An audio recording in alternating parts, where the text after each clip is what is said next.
امجد پرویز جو کہ نواز شریف کے وکیل ہیں، ان کا کہنا تھا جی 3 حقائق ریفرنس سے پہلے کے ہیں، باقی سارے بعد کے ہیں۔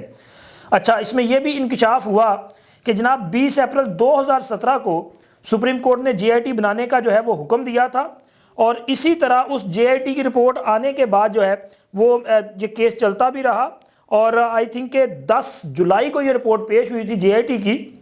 اور 28 جولائی 2017 کو میاں نواز شریف کو نااہل قرار دیا گیا تھا۔ پھر اس کے بعد یہ کہا گیا کہ جی میاں نواز شریف کے خلاف یہ ڈائریکشن تھی کہ آپ ریفرنس دائر کریں، اور نیب میں اس حوالے سے پھر کام شروع کر دیا گیا، ٹھیک ہے۔ اور چیئرمین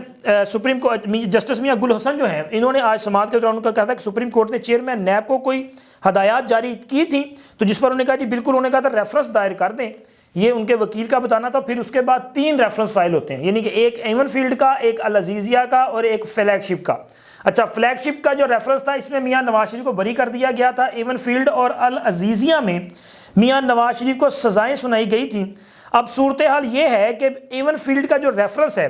اس میں ان کے شریک ملزمان کے طور پہ مریم نواز کا نام بھی شامل تھا، لیکن مریم نواز کو اس ریفرنس سے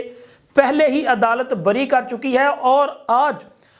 جب 2 رکنی بینچ کے سامنے میاں نواز شریف کے وکیل نے کیس رکھا تو میرا خیال ہے کہ خود عدالت بھی جو ہے وہ شش و پنج کا شکار تھی کہ اب اس کیس کو مزید کیسے آگے بڑھایا جا سکتا ہے،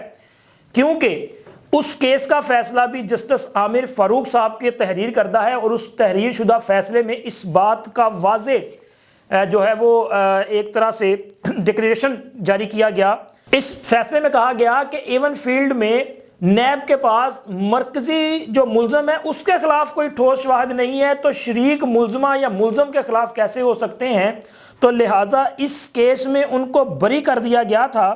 اور اسی کیس میں میاں نواز شریف کے خلاف جو فیصلے میں موجود ہے کہ کوئی ثبوت نہیں ہے، تو اس کا مطلب ہے یہ کیس تو فارغ، اس کی تو کوئی حیثیت ہی نہیں بچی۔ اور العزیزیہ میں اس وقت جو سماعت چل رہی ہے اس میں ایک بات آپ یاد رکھیں کہ العزیزیہ میں بھی میاں نواز شریف کی جو سزا ہے اسے پنجاب حکومت معطل کر چکی ہے۔ ہاں، عدالتی فورم پہ اب یہ کیس چل رہا ہے جہاں پہ یہ بات سامنے آتی ہے کہ جناب ان تینوں جو ریفرنس تھے، یعنی کہ ایون فیلڈ، العزیزیہ اور فلیگ شپ، ان تینوں ریفرنس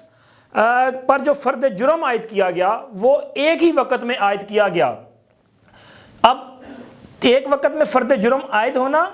اور چیف جسٹس کی طرف سے یہ کہنا کہ وہ پروسیس ہی درست نہیں تھا، وہ صحیح طریقے سے پروسیس ہی مکمل نہیں کیا گیا، تو اس کا مطلب ہے کہ ایون فیلڈ، العزیزیہ اور فلیگ شپ تو پہلے ہی فارغ کر دیا۔ وہ تو اس میں تو نواز شریف کے خلاف کچھ تھا ہی نہیں، کچھ نہیں تھا نا، اس میں تو چلو انہوں نے کوئی شاید ادھر ادھر کر لیا ہوگا۔ اور پھر ایک اور بھی آپ بات ذہن میں رکھیں کہ یہ جو العزیزیہ والا ہے نا فیصلہ،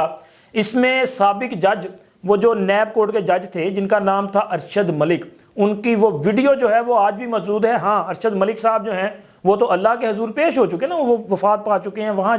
اب اللہ کی عدالت میں ان کا فیصلہ ہوگا یا ہو رہا ہوگا، لیکن ان کی وہ ویڈیو آج بھی موجود ہے۔ اب اس ویڈیو کو کس طرح سے ایویڈنس کے طور پہ لیا جاتا ہے یا نہیں لیا جاتا، لیکن وہ ویڈیو ایک حقیقت بیان کر رہی ہے جس میں وہ جج یہ اعتراف کر رہا ہے کہ میاں نواز شریف کے خلاف زبردستی اس سے فیصلہ دلوایا گیا، اور اسی ویڈیو کی بنیاد پہ ارشد ملک صاحب کو ان کی جو اپنا یہ ملازمت تھی اس سے برطرف بھی کیا گیا ہے۔ یہ بھی ایک حقیقت ہے۔ اگر اس ویڈیو کی کوئی حیثیت نہیں تو پھر ان کی برطرفی کیوں ہوئی، یہ بھی ایک بڑا سوال ہے۔ تو یہ تمام چیزیں جو ہیں وہ اس بات کا اشارہ کر رہی ہیں کہ میاں نواز شریف کے خلاف یہ جو کیس بنائے گئے تھے، آج جب سیاسی انجینئرنگ کا خاتمہ ہوا تو یہ کیس اپنی موت آپ مر رہے ہیں، اور ان کیسوں میں سے کچھ نہیں نکل رہا، بلکہ ہزیمت اور شرمندگی کا سامنا کرنا پڑ رہا ہے ان کو جنہوں نے کسی کے دباؤ میں آ کے یہ کیس قائم کیے، اور جنہوں نے دعوے کیے تھے کہ جی ہمارے پاس ثبوت ہے، وہ پاکستان آنے کو تیار نہیں۔ وہ شہزاد اکبر وہ لندن میں بیٹھا ہوا ہے، وہ شہباز گل، آئی تھنک گل یار جو بھی ہے، وہ جٹ دا پتر، تو وہ امریکہ میں جو ہے وہ وہاں پہ بیٹھ کے ویلاگز کر رہا ہے۔ پاکستان اب آنے کو تیار نہیں ہے، زلفی بخاری بھی غائب ہے، اور عمران خان جیل میں بیٹھ کے اپنی قسمت کو رو رہا ہے اور مکافات عمل کا شکار ہے۔ اور کل تک وہ بشرا بی بی جو کہ فون پہ ہدایات جاری کرتی تھی، آج جب وہ عوام کے سامنے جاتی ہیں تو ان کے خلاف نعرے لگ رہے ہیں۔ تو یہ ساری صورتحال جو ہے وہ اب یہ دیکھیں نا کہ نواز شریف کو انہوں نے مائنس کرنا تھا، وہ پلس ہو کے آ رہے ہیں، ان کے لیے کلین چٹس جب وہ مل رہی ہیں وہ کلیئر ہو رہے ہیں چونکہ ثبوت ہی کوئی نہیں ہے۔ تو اور دوسری طرف یہ لوگ جو ہیں ان کے خلاف اب کارروائی ہونے جا رہی ہے۔ تو اب فرد جرم سے اگر اس کا معاملے کو ختم کر دیا جائے گا تو میرا خیال ہے کہ پھر اس کیس کی جو ہے وہ کوئی حیثیت نہیں رہے گی، اور بہت جلد میاں نواز شریف کو باضابطہ طور پہ کلین چٹ مل جائے گی، کیونکہ نیب کے پاس نہ تو ثبوت ہے، اور نیب کے پہلے کہہ چکا ہے کہ جی ہم نے تو اس میں 30 منٹ کے اندر اندر دلائل مکمل کر لیں۔ دلائل کیا ہے؟ انہوں نے جب کوئی اپیل ہی دائر نہیں کی۔ اب مریم والے کیس میں جب ان کی بریت ہوئی تھی تو کوئی اپیل تو دائر ہی نہیں ہوئی۔ اب نواز شریف کے خلاف کس گراؤنڈ پہ نیب جو ہے وہ اگر اپیل کرنا چاہے یا کیس فائٹ کرنا چاہے تو کس گراؤنڈ پہ کرے گا؟ یہ کوئی ان کے پاس ایسی کوئی گراؤنڈ موجود ہی نہیں ہے۔ اور جناب وزارت عظمیٰ کی بھی کلین چٹ ہے۔ وزارت عظمیٰ کی کلین چٹ اس طرح سے ہے کہ آپ کے علم میں ہوگا کہ نگران وزیر اعظم انوار الحق کاکڑ صاحب کے خلاف ایک لاہور ہائی کورٹ میں درخواست تھی جس میں کہا گیا تھا کہ جی یہ اپنی ٹرم وہ 3 ماہ مکمل کر چکے ہیں، غیر قانونی ہے، ان کو کام سے روکا جائے، ان کو برطرف کر دیا جائے۔ آج لاہور ہائی کورٹ نے وہ جو درخواست ہے اس کو ناقابل سماعت قرار دے کر مسترد کر دیا ہے، اور جناب وزیر اعظم انوار الحق کاکڑ اور ان کی وزارت عظمیٰ کو کلین چٹ دے دی گئی ہے کہ وہی وزیر اعظم رہیں گے جب تک انتخابات نہیں ہوتے، وہی معاملات کو جو ہے وہ لے کے چلیں گے۔ اور آخر میں آپ کے ساتھ میں نے چونکہ وعدہ کیا تھا کہ آپ کو خوشخبری بھی دینی ہے، اور جناب خوشخبری یہ ہے کہ پاکستان کے عوام جو کہ مہنگائی کی وجہ سے کافی پریشان ہے، اور پاکستان میں تمام اشیاء ضروریہ کی جو قیمتیں ہیں وہ انٹر لنک کرتی ہیں پیٹرولیم مصنوعات کے ساتھ، کیونکہ جب بھی پیٹرول کی قیمت بڑھتی ہے تو اس کے ساتھ ساتھ تمام اشیاء ضروریہ کی قیمتیں جو ہیں وہ ٹرانسپورٹ کے کرائے بھی سمجھ لیں آپ،